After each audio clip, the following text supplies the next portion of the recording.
Terima kasih pemirsa, Anda masih bergabung bersama kami di iNews NTB.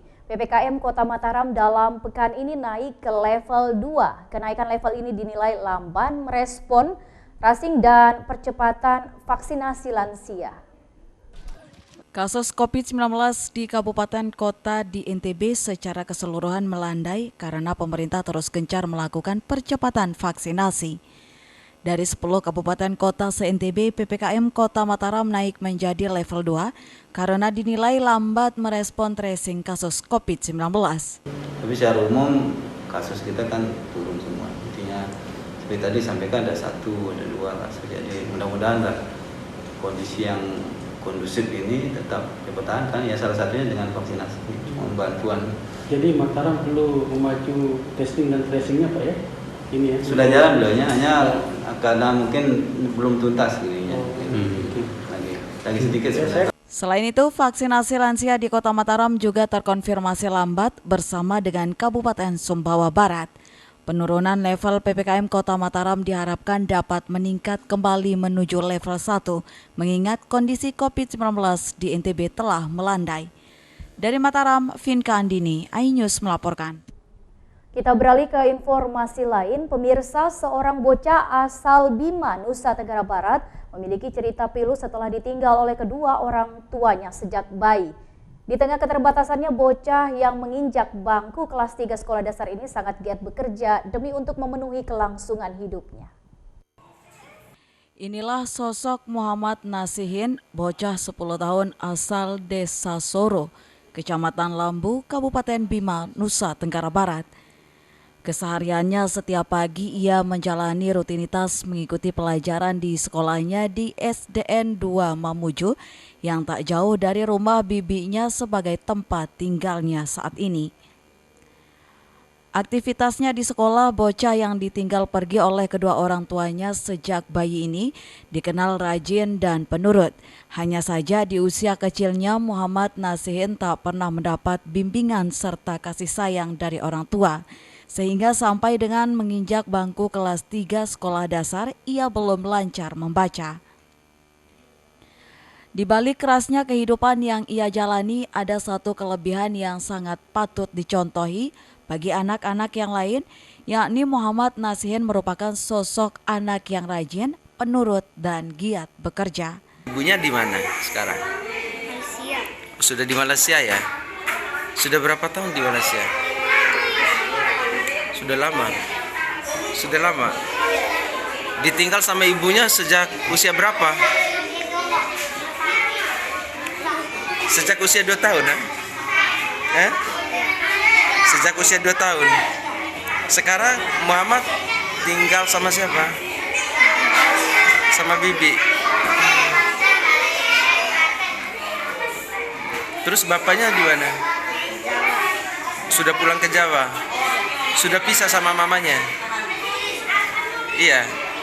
Dianya Nasihin di dalam kelas dia pendiam, tidak nakal, ya, tidak kayak temannya, dan neko-neko. Dia cuman kurangnya dia itu belum lancar baca saja. Belum apa? Lancar baca. Lancar membaca ya. Ya kalau memang dari sisi ekonominya dia memang kurang karena kadang-kadang kalau dia tidak kan ada juga dia sering tidak ke sekolah mungkin karena tidak ada uang belanjanya. Kadang juga ada uangnya tetapi sering tidak ada uangnya. Selepas pulang sekolah, terlebih dahulu Muhammad menyapu bersih seluruh halaman belakang rumah milik bibinya sebelum berkumpul bermain bersama teman-temannya. Warga sekitar yang merasa prihatin terhadap bocah Nasihan terkadang memberi uang jajan agar ia tidak merasa minder terhadap temannya yang lain. Muhammad Nasihan sendiri merupakan bocah yang ditinggal merantau oleh ibunya ke Malaysia sejak ia menginjak usia 4 tahun. Sementara bapaknya telah pulang ke kampung halamannya di daerah Jawa Timur sejak Muhammad Nasihan masih bayi. Kedua orang tuanya pun telah lama berpisah, meninggalkan si kecilnya. Muhammad Nasihan hidup seorang diri dengan mengandalkan saudara dan ibunya, yakni Ibu Rani. Tentang Muhammad ini dari awal-awalnya Ya, dia dari bayinya itu ditinggalkan oleh sang ayah dan sang ibu. Ya, ayahnya tidak tahu kemana sekarang sampai sehari ini, kami juga tidak tahu. Cuman ibunya sudah ke Malaysia, sudah 6 tahun ke Malaysia. Ya, dia tetap kirim 300-200 ribu untuk bibinya ini untuk membesarkan anak ini. Dulunya sosok Muhammad Nasihan merupakan bocah yang hidup terlantar tanpa arah, namun setelah dirawat oleh bibinya, kondisi Nasihan sudah agak membaik dari sebelumnya. Dari Bima, Edi Irawan, iNews melaporkan. Kita beralih ke informasi lain, pemirsa, bagi Anda yang ingin menikmati sensasi wisata memetik buah melon golden langsung dari perkebunannya, maka Anda akan mengunjungi Desa Kebon Ayu, Kecamatan Gerung, Lombok Barat. Di objek wisata ini Anda dapat bersuah foto bersama di tengah perkebunan melon.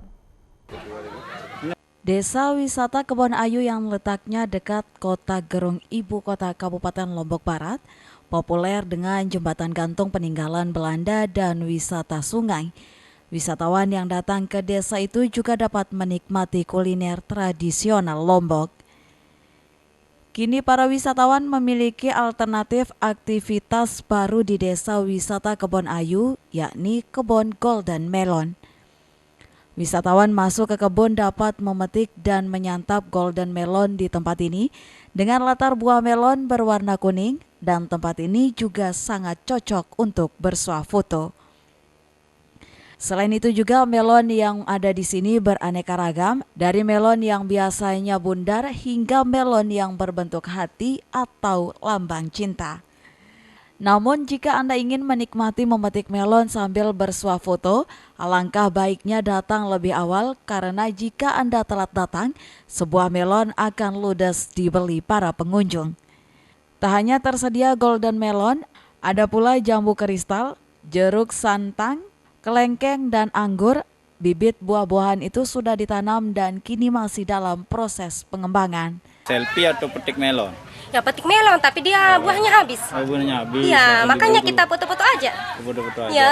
Kenapa Bu bisa tertarik dengan wisata begini? Karena kan katanya viral. Oh, gara-gara viral. Ya.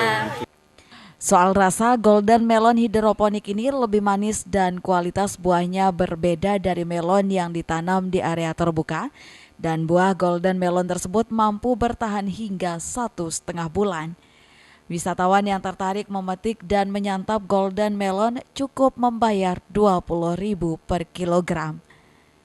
Dari Lombok Barat, Muzakir, iNews melaporkan. Pemirsa, informasi tadi sekaligus menutup perjumpaan kita di iNews NTB edisi hari ini. Saya Rida Patiroy mewakili kru yang bertugas, pamit undur diri. Terima kasih atas kebersamaan Anda. Wassalamualaikum warahmatullahi wabarakatuh. Tetap jaga kesehatan, patuhi protokol COVID-19. Sampai jumpa.